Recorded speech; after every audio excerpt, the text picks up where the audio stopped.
Many accounts of World War II often credit the success or failure of military operations to the expertise with which generals and admirals managed their forces in battle, and to the fighting prowess of soldiers, sailors, and airmen. Although these narratives are typically engaging and dramatic, they frequently overlook, or only briefly acknowledge, the vital role that logistics played in the war's execution.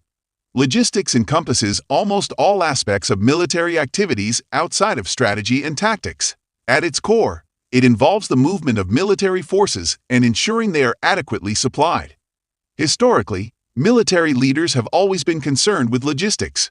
In earlier periods, logistics was often a mundane task, usually involving armies sustaining themselves off the land.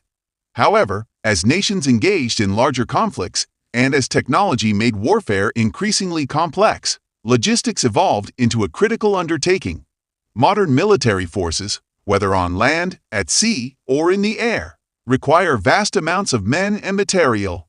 Throughout World War II, the success or failure of military operations often hinged on the ability to provide these forces with adequate logistical support. Operation Matterhorn, the U.S. Army Air Force's AAF first strategic bombing campaign against Japan, serves as a prime example of how crucial logistical support is to the success of a military operation. The concept for Matterhorn emerged in the fall of 1943, coinciding with the mass production of the AAF's most advanced bomber, the Boeing B-29 Superfortress. The B-29 was designed as a long-range strategic weapon capable of striking deep within the enemy's homeland and crippling its war machinery.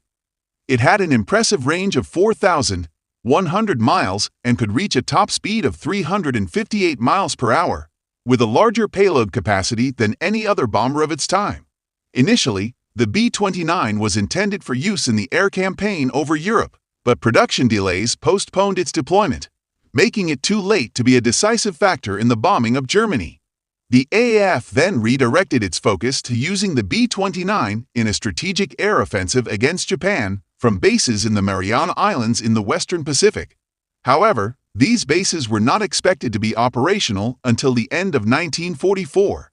To prevent the B-29 from being tied up in tactical missions, which might have hindered its use in the strategic air war against Japan, the AAF developed a new plan for the bomber's combat debut. This plan, named Matterhorn, involves stationing B-29s in India and launching attacks on Japan from staging bases in China, the closest Allied-controlled area to Japan. Scheduled to begin in the spring of 1944, the Matterhorn missions aimed to weaken Japan's ability to wage war by targeting key industrial sites.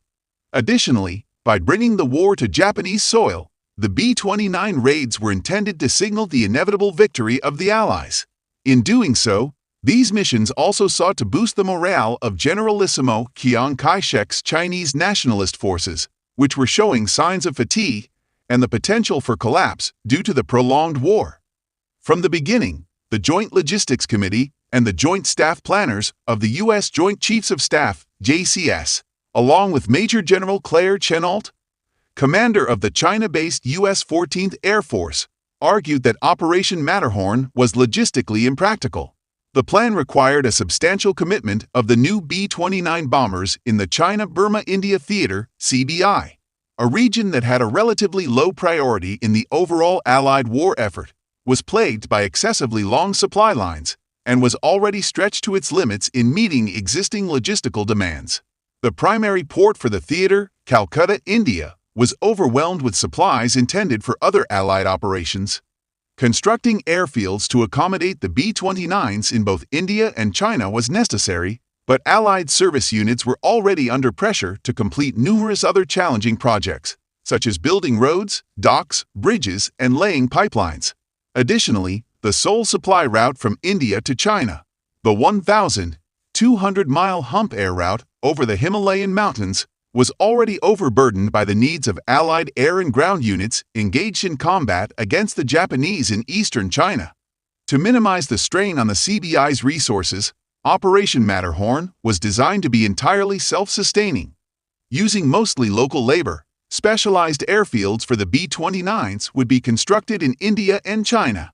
The XX Bomber Command, the AAF headquarters responsible for executing Matterhorn, would handle all of its supply needs in India and transport essential materials such as fuel, bombs, spare parts, and ammunition over the hump. Despite the reservations of many, U.S. President Franklin D. Roosevelt saw Matterhorn as an opportunity to boost Chinese morale. Meanwhile, General Henry Hap Arnold, commander of the AAF, viewed the operation as a chance to advance his vision of autonomous strategic air power. Describing Matterhorn as bold but entirely feasible, Roosevelt and Arnold secured the support of Generalissimo Chiang Kai-shek and British Prime Minister Winston Churchill at the Sexton Conference in Cairo, Egypt, in the fall of 1943. The operation quickly received approval from the combined Chiefs of Staff and the JCS. The implementation of Matterhorn began with the construction phase. Planners in the XX Bomber Command determined that the most efficient approach in India would be to upgrade existing airfields and those under construction to meet B-29 specifications. Southern Bengal was chosen as the base area due to its strategic position relative to China, its relative security from Japanese air attacks, the port facilities at Calcutta, and reliable rail and road communications. Eventually, the planners selected airfields in the flatlands west of Calcutta at Dudkundi, Pirdoba, Kharagpur, Chakulia, and Kalakunda, with the latter serving as a transport base. These airfields featured 6,000-foot concrete runways, which could be extended and reinforced to accommodate the B-29s, which required 8,500-foot runways capable of supporting 70 tons. When construction fell behind schedule, the airfield at Chara, previously used by consolidated B-24 Liberator bombers, was temporarily adapted for Matterhorn by extending its 6,000-foot runway with two 900-foot mats. Problems arose quickly. Due to a shortage of shipping, the first group of engineer units assigned to Operation Matterhorn, only half of the required force, did not arrive in India from the United States until mid-February 1944, 2 months behind schedule. This delay effectively pushed back the planned May 1, 1944, deadline for all the airfields to be operational.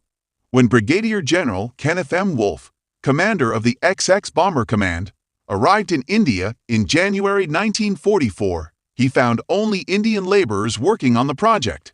Both men and women were attempting to move 1.7 million cubic yards of earth using wicker baskets balanced on their heads, a process Wolfe later described as making mud pies.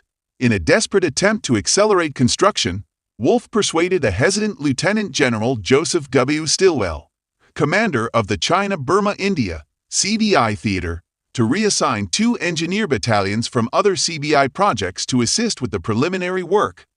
With the arrival of the first Matterhorn engineer units, AAF officers hoped to have at least 2 airfields minimally operational by March 15 to accommodate the first B-29s arriving from the United States. Additional engineer units reached India in March and April, and by the end of April, nearly 6,000 American troops were working on the airfields, alongside 27,000 local laborers, many of whom were untouchables provided by India's Central Public Works Department. The Indian workers handled tasks that could be done by hand, while the Americans focused on work requiring skilled labor and heavy equipment. Effectively utilizing the local labor force proved challenging. It soon became clear that respecting local customs was essential for maintaining smooth operations. For instance, at Chakulia, American engineers, unaware that Bengali culture designated rock quarrying as men's work and rock screening as women's work, bulldozed stockpiles for both sexes to screen. This misunderstanding caused the entire workforce to walk off the job. Additionally, religious considerations required the Americans to stock 7 different types of rations to accommodate their Indian coworkers.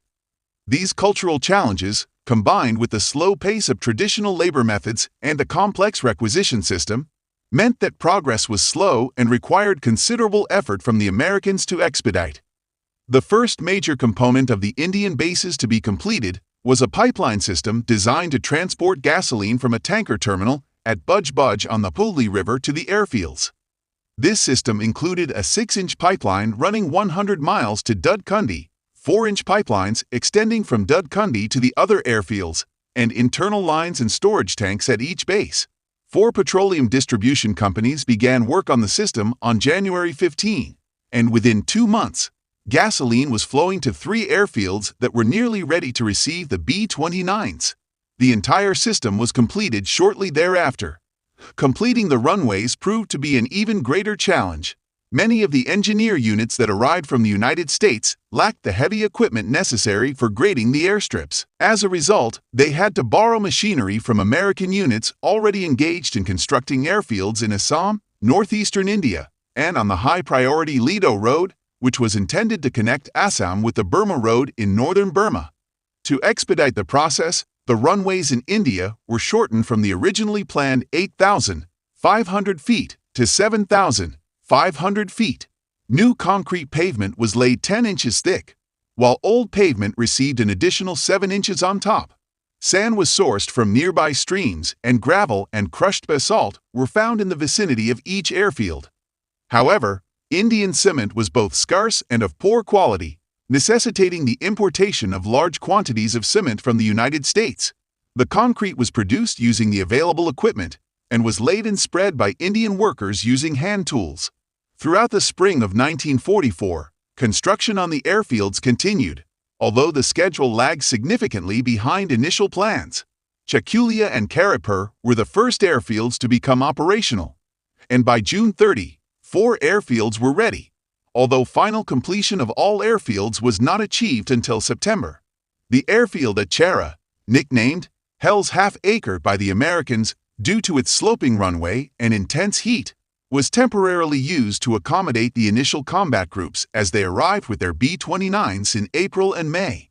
The total cost of constructing the 5 airfields amounted to $20 million. The forward bases for Operation Matterhorn were established near Chengdu in Sichuan Province, China, approximately 200 miles northwest of Chongqing, the nationalist capital, and 1,900 miles from southern Japan, barely within the maximum range of the B-29 bombers. While other American bases in China were closer to Japan, Chengdu was chosen for its relative security from Japanese air and ground attacks. In early 1944, the decision was made to locate the Chengdu bomber airfields at Xinqing, Hyundai, Quang'an, and Pangshan, based on the availability of materials and labor and the minimal disruption to the local irrigation system. Additionally, 5 fighter airfields were to be constructed in the Chengdu area to protect the bomber bases from Japanese air raids. Under an agreement brokered by President Roosevelt and Generalissimo Chiang Kai-shek, the United States would handle the planning, overall supervision, and funding of the airfields, while the Chinese would provide the labor and materials and oversee the construction efforts. Given the impracticality of flying heavy equipment over the hump, nearly all of the work had to be carried out by hand. In January 1944, Chinese directors and American officers estimated that a labor force of 240,000 workers would be required. Within 2 weeks, more than 200,000 laborers were on the job. To meet the construction deadlines, an additional 100,000 workers were eventually recruited. James Stewart, an American correspondent in Chongqing, vividly described the arrival of the labor force. The roads for miles around were clogged with men. Simple farmers clad in blue cotton trousers and jumpers with straw sandals, each carrying 2 long poles over his shoulder and enough rice to sustain him until he reached one of the sites. Upon arrival, they would set their poles in the ground, teepee style, and cover them with rough sheaves of straw. This was each man's shelter for months. The majority of the workers were Chinese peasants conscripted by the governor of Sichuan Province. They were drawn from villages within a 150-mile radius of Chengdu, with quotas set at 50 workers for every 100 households. These conscripted laborers were organized into work units of 200, maintaining some semblance of their village structure. Additionally, 75,000 contract workers were brought in to support the construction efforts. Considering the inevitable turnover, it's likely that as many as 500,000 Chinese peasants participated in the construction of the Chengdu airfields at one point or another. The sheer scale of this workforce led Western observers to compare the building of the airfields to the construction of the Great Wall of China and the Great Pyramid of Cheops. The cost of constructing the airfields quickly became a point of contention between American and Chinese officials. At the Sexton Conference, Chiang Kai-shek, demanded that President Roosevelt grant China a billion-dollar loan in gold to alleviate China's financial difficulties and insisted that the United States pay for the airfields at the official exchange rate of 20 Chinese dollars to $1 American. This demand was made despite the black market rate, which by early 1944 had surged to 240 to 1. Chiang reinforced his demands by threatening to halt the provision of food and housing for American forces in China and to withdraw Chinese participation from an upcoming campaign in Burma if the United States did not comply with his terms. American officials were outraged, viewing Chiang's demands as a blatant attempt to maximize financial gain from the United States. President Roosevelt refused to grant the loan. However, after interventions from the White House, Chiang reluctantly agreed to some level of Chinese involvement in the Burmese campaign. The issue of the airfield costs, however, was not so easily resolved. American officials estimated that at the 20 to 1 exchange rate, the airfields would cost $800 million, whereas the actual cost should have been around $20 million. The Treasury and State Departments wanted to insist on using the black market rate, but General Henry Hap Arnold, concerned that the dispute might delay the completion of the airfields, advocated for a compromise. Eventually, an agreement was reached in which the United States accepted a temporary exchange rate of 100 to 1, with the understanding that a permanent arrangement would be negotiated later. However, the negotiations dragged on, and it wasn't until November 1944 that the U.S. Army settled the account for the airfields and several other claims at $185 million. The specific amount allocated for the airfields remains unknown. Despite the enormous cost to the United States, the construction of the Chengdu airfields had severe financial repercussions for many Chinese individuals. Landowners whose property was seized for the airfields were forced to sell at government-mandated prices and were paid with currency that was rapidly losing value due to inflation. Workers who earned about 25 Chinese dollars a day, equivalent to 9 cents in American currency, struggled to afford basic necessities. Many would have starved without additional support from their families. Furthermore, a significant portion of the funds intended for landowners and workers likely ended up in the hands of corrupt Chinese nationalist officials. Although there were fears of widespread riots, such disturbances were relatively rare. Work on the airfields commenced in January 1944. The chosen site, previously rice paddies, began being drained on January 24. The original plan was to have 2 airfields operational by March 31 and the remaining 2 by April 30. However, financial disputes and shortages of trucks for transporting materials disrupted this timeline. Despite these setbacks, the first B-29 landed at Kwangin, the first completed airfield, on April 24, exactly 3 months after the drainage of the paddies began. By May 1, all 4 airfields were open, and by May 10, all runways were finished. The construction of 3 fighter strips was completed more closely to the planned schedule. The bomber runways were constructed to a length of 8,500 feet and a thickness of 19 inches, while the fighter strips were 4,000 feet long and ranged from 8 to 12 inches thick. Leveling the ground was an enormous task. In some areas, up to 7 feet of earth had to be excavated to reach solid ground. This work was carried out by thousands of laborers using shovels, shoulder yokes with buckets, carts, and squeaky wooden wheelbarrows, which were believed to ward off evil spirits with their noise. The constant noise from the wheelbarrows soon irritated the American personnel. Major Gen Curtis LeMay, a commander of the XX Bomber Command, recounted an incident where a mechanic, unable to endure the noise, oiled the axle of a nearby wheelbarrow to silence it. This led to the laborer abandoning the wheelbarrow in frustration. After the axle was greased and the wheelbarrow resumed its noisy operation, the laborer continued working, albeit with the same loud creaking. Since it was impractical to transport heavy equipment like cement mixers or asphalt over the hump, the runways were constructed using available materials: rock, gravel, and sand. The base course consisted of stones from local streams mixed with gravel and sand, while the wearing course was made from a native slurry of crushed rock, sand, clay, and water. Tung oil, extracted from local trees and used as a varnish, served as the sealant. In total, 100,000 tons of material were used in the construction of the airfields. Rocks for the airfield construction were manually crushed using small hammers. Massive stone rollers, weighing 10 tons each and carved from local sandstone hills, were drawn by hundreds of men, and sometimes women, to compact the slurry. The slurry itself was prepared in pits by barefoot men and boys. As the rollers gained momentum, they became difficult to stop, posing a significant risk to the pullers. If a rope puller fell and couldn't move quickly enough, the roller could crush them. Tragically, 25 Chinese workers lost their lives in this manner. Hundreds of thousands of Chinese men, women, and children labored on the airfields day after day, 7 days a week, seemingly indifferent to the bustling activity around them. James Stewart, an American correspondent, observed, "While we watched these thousands toiling as their ancestors had toiled, giant U.S. Army transports from India swooped down over their heads to land cargoes of gasoline, bombs, and all the freight of modern war. The Chinese didn't even look up." Transporting personnel and supplies from the United States to India for Matterhorn presented significant challenges. Matterhorn was given the highest priority among CBI operations in the latter half of 1944. However, several factors complicated the effort. The vast distance from the United States to India, the low priority assigned to the CBI in the allocation of Allied shipping, the High Command's demand for an early deployment of the B-29s that left little time to adjust transportation schedules, and the need to ensure that Matterhorn did not interfere with other CBI projects. Most high-priority passengers and cargo were transported by Air Transport Command (ATC) planes, which flew from the United States via Natal in Brazil, Khartoum in Sudan, and Karachi in India. A journey that took around 6 days under optimal conditions.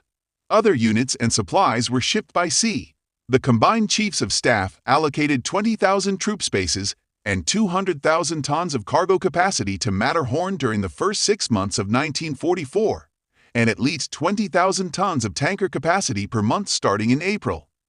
By Christmas 1943, shipping had been allocated for all troops and supplies projected for Matterhorn through July 1944.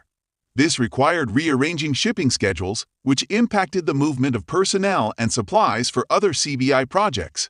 Most troop transports departed before the end of February 1944. Some units traveled east across the Atlantic Ocean in convoys to North Africa. From there, they were shipped in British vessels across the Mediterranean Sea and through the Suez Canal to Bombay, India, and then transported by train to Bengal. Meanwhile, other troops and the majority of supplies were sent west across the Pacific Ocean, around Australia. Cargo ships unloaded in Calcutta, while troop transports arrived in Bombay, as Calcutta was already overloaded and inefficient. The journey from American embarkation ports to Bengal took most units between 8 and 10 weeks. Despite the extended travel time, nearly 22,000 personnel were stationed in the CBI for Matterhorn by May. In the interim, the Army Air Forces, AAF, began transporting high-priority personnel and supplies to India. The first significant movement occurred in January 1944 when Brig. Gen. Kenneth M. Wolfe led 20 C-87 transports from the United States to India, bringing key command personnel and some equipment. Initially, the plans for Matterhorn included having B-29s transport all combat crews and some passengers to India. However, this plan was revised because it was deemed necessary to have an extra supply of the B-29's new R-3350 engines in India. Consequently, each B-29 was assigned to carry one engine instead of passengers. This change led to reallocating some Air Transport Command (ATC) passenger spaces for other CBI projects to the XX Bomber Command's headquarters units. Although this adjustment alleviated the shortage slightly, it still took some Matterhorn personnel up to a month to reach Bengal. The reliance on ATC transports for personnel highlighted the impracticality of the expectation that Matterhorn could be entirely self-sufficient, placing additional demands on the ATC.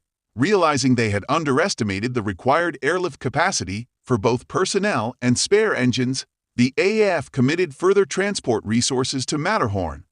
From April to June 1944, a special surface air transport service named Mission 10 was established. This service involved sending passengers and cargo by sea to Casablanca, Morocco, and then transporting them to Calcutta using 25 C-54 transport planes from the ATC's North African wing. Mission 10 successfully transported 250 engines and 1,225 passengers to Bengal, with trips taking between 3 to 4 weeks. In June 1944, it was replaced by the Crescent Blend service, which used 2 C-46 transport squadrons to shuttle personnel and supplies from Casablanca to Calcutta. While the C-46 had less range and capacity compared to the C-54, Crescent Blend managed to deliver about 350 tons of supplies, primarily spare engines, each month during the summer of 1944. The overseas movement of the B-29s was scheduled to start on March 10, 1944. The plan called for 150 B-29s of the 58th Bomb Wing to depart the United States in daily increments of 9 or 10 planes. The route covered 11,530 miles, passing through Salima, Kansas, Gander Lake, Newfoundland, Marrakech, Morocco, Cairo, Karachi, and finally to Calcutta. The ambitious timeline aimed to have all bombers in India by March 31, but this schedule proved overly optimistic. Challenges included the need for extensive preparation of the new aircraft type and difficulties faced by maintenance groups already en route to India. As a result, no B-29s were ready to depart on March 9. Arnold issued urgent orders to have all 150 B-29s on their way by April 15. This led to a period of intense activity known as the Battle of Kansas, where crews and workers battled time constraints, fatigue, confusion, and harsh weather to meet the deadline. The first B-29s departed Salina on March 26 and arrived in India on April 2. By April 15, 32 B-29s had reached their stations. However, several accidents involving B-29s en route led to a temporary grounding of all in-flight aircraft until the causes were investigated. Engine failures, partially due to the R-3350 engine's tendency to overheat in hot weather, were identified as the primary issue. Flights resumed on April 29 after addressing these issues, though modifications to the R-3350 engine only partially resolved the overheating problem. By the second week of May, all but 9 of the original 150 B-29s had arrived in India, and by the end of March 1945, a total of 405 B-29s had been committed to the operation. Defense of the Indian airfields was less of a concern due to their location at the edge of Japanese bomber range and adequate fighter protection from the U.S. 10th Air Force and the Royal Air Force. The Chengdu airfields in China were more vulnerable, leading to the plan for 150 fighters to defend them. Due to a shortage of fighters, 2 Curtiss P-40 Tomahawk groups were transferred from Italy to China and re-equipped with Republic P-47 Thunderbolts. The P-47s were shipped from the Mediterranean to India using 2 U.S. Navy escort carriers, a diversion that tied up the carriers for 2.5 months. An additional 50 P-47s were transported by regular means. The deployment of fighter groups was delayed by the Anzio operation in Italy, shipping delays, and the need for pilot training. Despite these setbacks, the expected Japanese air attacks on Chengdu were less severe than anticipated, mitigating the impact of the delay in fighter group deployment. The logistical challenges of transporting gasoline and supplies from India to Chengdu were immense and fraught with difficulties. Everything sent to China had to be flown over the Hump, the treacherous mountain range of the Himalayas. This route was not only the highest air transport route in the world, reaching altitudes of 25,000 feet, but also plagued by severe weather conditions including extreme cold, icing, snowstorms, and unpredictable updrafts and downdrafts. To support the Matterhorn operation, the XX Bomber Command initially planned to be self-sufficient, relying on its own B-29s and transports. 20 B-29s were converted into tankers to carry fuel, while the remaining aircraft were used to transport other supplies. Despite the inherent dangers of flying the Hump, including a high rate of crashes and fatalities, these flights were essential to maintain supply lines. In the early months of 1944, the XX Bomber Command experienced significant losses, including 12 B-29s and 6 C-46. Nonetheless, the operations persisted, with the XX Bomber Command managing to airlift 1,950 tons of supplies in May, with 2/3 of this carried by C-46s. By July, they achieved a record delivery of 3,000 tons. By the end of 1944, B-29s had completed over 1,400 transport trips over the Himalayas, with crews earning mission credit for each sortie due to the extreme risks involved. The transport efficiency varied significantly. At its worst, a B-29 consumed 12 gallons of gasoline to transport just 1 gallon to Chengdu, while at its best, the ratio was 2-to-1. Additionally, it required 7 round trips across the Hump for a B-29 to deliver enough fuel to support one mission against Japan. This inefficient and perilous operation underscored the logistical complexities and sacrifices involved in sustaining the Matterhorn effort. The operational challenges and logistical difficulties faced by the XX Bomber Command during the Matterhorn operation were significant. By June 1944, the command had managed to ferry enough fuel and supplies across the Hump to conduct combat missions. The first major mission on June 15 targeted the steelworks at Yawata, Japan. However, the substantial fuel consumption for this raid severely limited subsequent operations. In the following 6 weeks, only one relatively minor mission was flown from Chengdu. Despite achieving a record airlift of 3,000 tons of fuel in July, a severe fuel shortage persisted, hampering operations. The XX Bomber Command was able to conduct only 115 combat sorties that month, less than half of what was anticipated. The ongoing fuel issues meant that even with the ATC's support, the B-29s based in Chengdu could not sustain effective operations. The logistics required meant that a typical long-range mission to Japan took up to 4 days, significantly reducing the frequency of combat missions to about 1 per week. This inefficiency and the high logistical cost led to Arnold replacing Brig. Gen Wolfe with Brig. Gen Laverne Saunders and later Major Gen Curtis LeMay in hopes of improving results. LeMay's leadership, while determined, faced the same logistical constraints. By October 1, a significant portion of B-29 flying time was consumed by cargo operations to Chengdu, which impeded combat and training missions. The strain on logistics extended beyond the XX Bomber Command, impacting other operations in the China-Burma-India (CBI) theater. The ATC's resources were heavily diverted to support Matterhorn, reducing support for the 14th Air Force and Chinese forces. This diversion of resources exacerbated the difficulties faced in containing the Japanese Ichigo offensive in eastern China. LeMay's reflection on the situation highlights the ongoing battle over limited gasoline supplies and the constant strain between supporting the B-29 operations and other critical needs in the theater. The XX Bomber Command's struggle with logistical challenges highlighted the difficulty of sustaining a self-supporting bomber operation over the Hump route. By fall 1944, it became clear that the original concept of self-sufficiency was unfeasible, prompting a shift in strategy. The AAF reassigned additional transports and tankers to the ATC, which then took over the responsibility of flying fuel and supplies to China.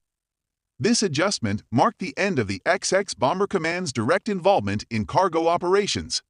The emergence of the Marianas Chain as a major B-29 base significantly altered the strategic landscape. With more efficient logistics and shorter supply lines, the need for Matterhorn diminished. Consequently, Matterhorn operations were phased out, and by May 1945, all B-29s had been withdrawn from the CBI. The operational impact of Matterhorn on the defeat of Japan was minimal. Of the 49 missions flown, only 10 aligned with the original objectives, and the results were insufficient to justify the extensive costs. While Matterhorn might have contributed temporarily to Chinese morale, its overall effectiveness was limited. The broader repercussions of Matterhorn were significant.